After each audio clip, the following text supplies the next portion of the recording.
And welcome back to the Bunny Gang. And if you're joining us for the first time, thanks for joining us. Today we're going to be talking about 10 things you should know before you get a bunny. The first thing you should know when you get a bunny is that bunnies can live from anywhere from 8 to 12 years. So you have to think about that when you're making that commitment. It is a long-term commitment. They're not short-term pets like hamsters that only live a few to a couple years. They live for 10 years plus. So you have to think about where you are now in your life and where you're going to be in 10 years and decide if that's a commitment that you're ready to make.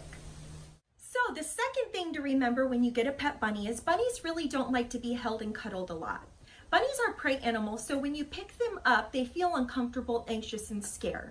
Now, I know that sometimes in my videos, you'll see me holding my bunny while I'm talking to the camera, but this is more the exception to the rule, and I've also built a very strong bond with my bunny and trust over the past year. So this is why some of my bunnies allow me to hold them, but I still have some bunnies like Miss Hops who does not let me hold her at all. She does come to me for pets. Everything's on her terms. With all of my bunnies, everything is on their terms. That's just bunny's personality. Each bunny does have a different personality and they'll tolerate a different level of cuddling. But if you're looking for a pet that you want to cuddle with all of the time, then a bunny might not be the right choice for you. So the third thing to think about when getting a bunny is that bunnies can get bored very easily and it can cause destructive behavior and depression. One way to combat this is getting your bunny a mate. Bunnies generally do better in pairs because they are social animals. So you do need to think about this when getting a bunny. If you're getting a single bunny, you might want to consider getting two, but then you have to consider the added expense. Another way to combat this is to give them several different areas to play, sleep, eat, and exercise in. So what I do is I give them an area outdoors in an X pen. I give them their area right here where they sleep and eat and do their litter, and they also, live in for a portion of the day. And then they also have a free roam space where they come out to play. So this gives them different options and different places to go, and I try to change up their areas and their toys frequently so it keeps them exploring different areas. So these are definitely things that you need to think about when getting a bunny, because you're going to have to constantly be researching and constantly be getting new ideas and toys for them to play with and to keep them entertained so that they don't get boredom or depression. The fourth thing you want to consider when getting a bunny is that they can get awfully expensive. In addition to their everyday needs, vet bills can be very costly because you need a specialized vet. Also, their daily needs are very detailed. You need a fresh diet, a pellet diet, and a hay diet. Now, if you don't have access to a local farm, then hay can get very expensive if you're buying pet store hay or even bulk online. It can be cheaper, but it can still get awfully costly, especially if you have more than one rabbit. So these are definitely things that you need to research and think about before getting a rabbit, because if you don't think about them, it can get really expensive really quickly. Another thing to think about is if you're not free roaming your rabbit indoors, then you have to think about how you're going to house your rabbit. And housing for your rabbit can get expensive, especially when you go into units like this and you're doing customization. So luckily I found ways to cut down cost, and I will post some links down below of ways that I cut cost and things that I found online that were less expensive for me, but it can still get more pricey than if you're free roaming your rabbit. But a lot of people, especially people that still live with their parents or other people, adults that live with other family members, they're not able to do that. So you do have to consider the housing cost as well as the ongoing cost and the possible vet expenses. So that's definitely something you need to research and consider before purchasing or adopting your bunny. So the fifth thing to consider when you're getting a bunny is that they can be very destructive and they chew everything.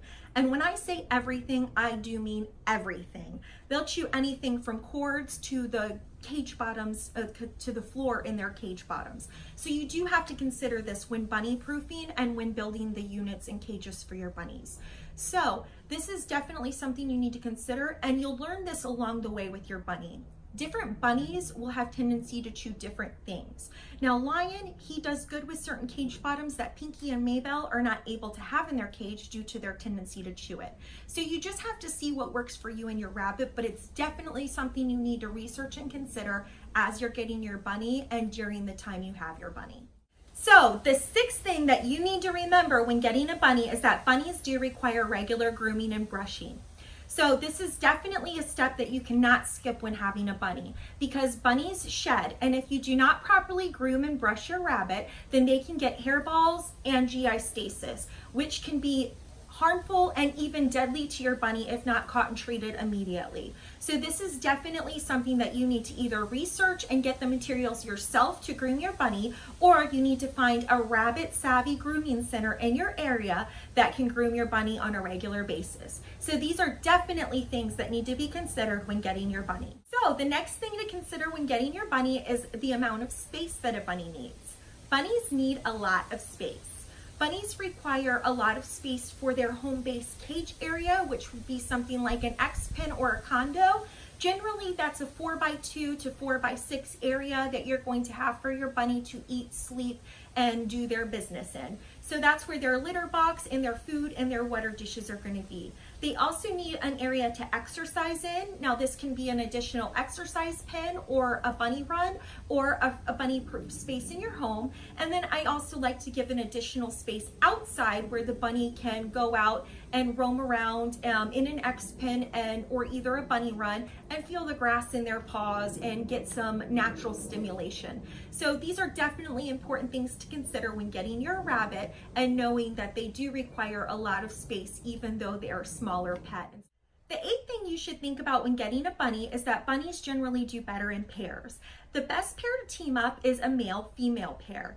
So if you do this, then you're going to need to have both of them spayed and neutered to prevent any unwanted pregnancies. So this is definitely something that you want to consider when getting a bunny. The ninth thing to consider when getting your rabbit is that rabbits require specialized veterinarian care.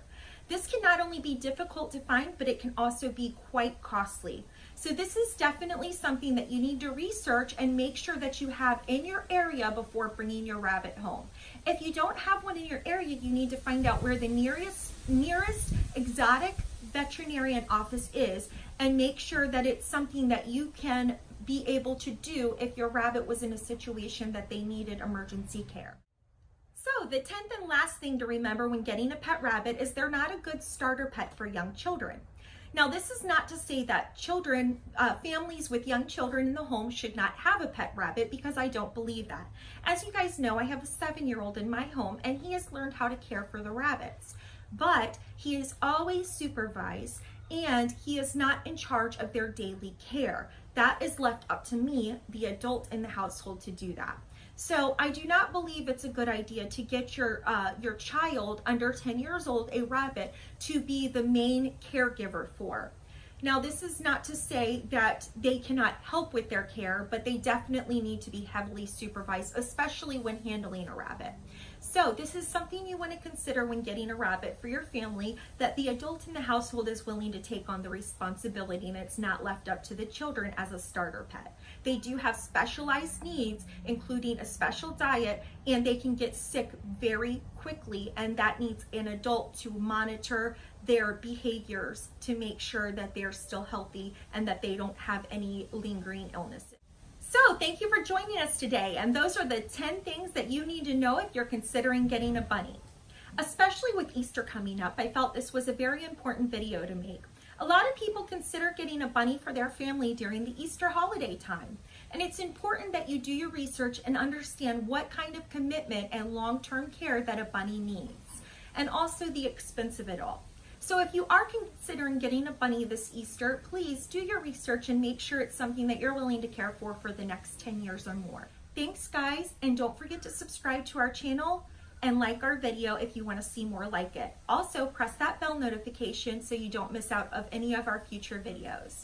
Thanks guys, and share the bunny love. If you're interested in joining our 100 subscriber giveaway, watch our last video, Shopping with My Bunny, for more details.